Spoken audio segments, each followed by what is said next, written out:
Le président de la République a exprimé sa profonde gratitude au khalife général des Mourides, Serigne Mountakha Bassirou Mbacké, ainsi qu'à l'ensemble des chefs religieux rencontrés. Leur accueil chaleureux, la qualité des échanges et leurs prières pour un Sénégal de paix, de prospérité et de solidarité sont une source d'inspiration pour notre action. 3 sujets majeurs ont rythmé la communication du chef de l'État. La relance des chantiers publics inachevés, l'emploi des jeunes et la modernisation du système de retraite et de sécurité sociale.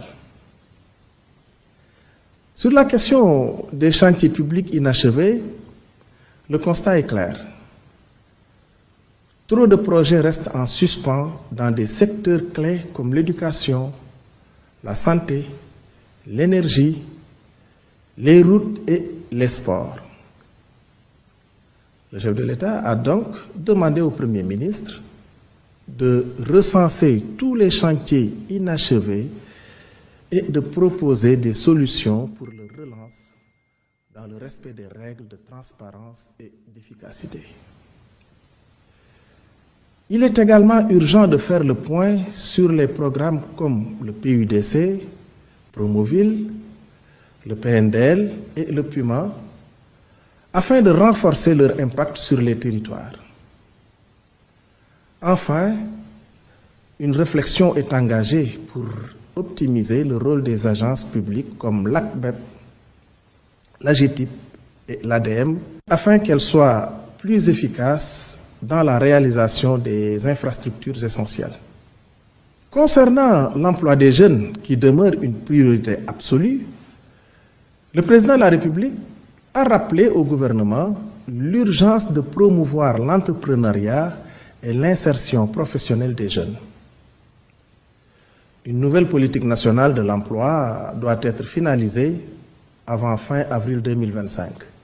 Par ailleurs, un système d'information performant sur le marché du travail sera mis en place en lien avec les bases de données des diplômés de la formation professionnelle et technique.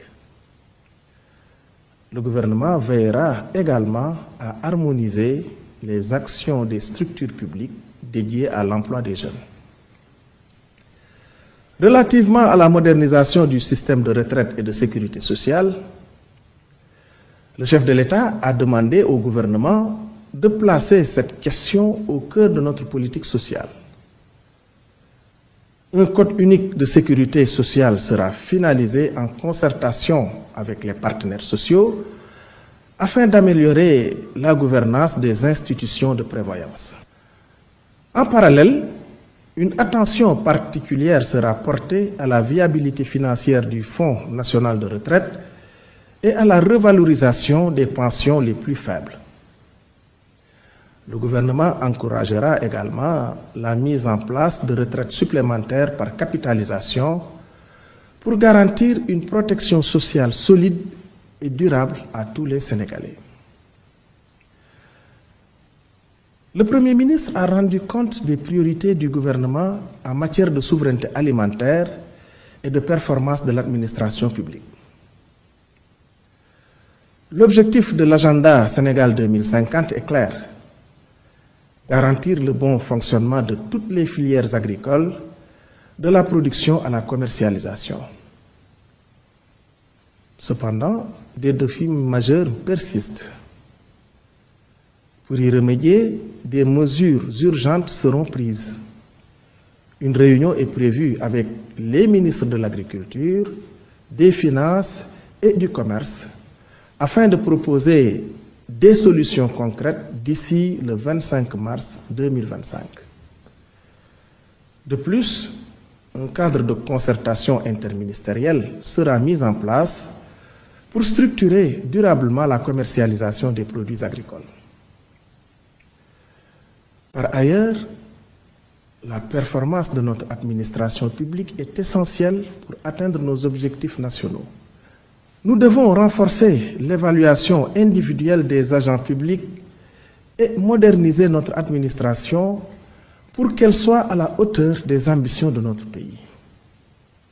Enfin, le Premier ministre souligne l'importance de l'entretien de nos villes. Le non-respect des obligations de ravalement des façades est un problème qui doit être traité rapidement. Le ministre de l'Urbanisme devra lui soumettre des propositions concrètes dans les 8 jours. Je vous remercie de votre attention et vous souhaite une excellente soirée.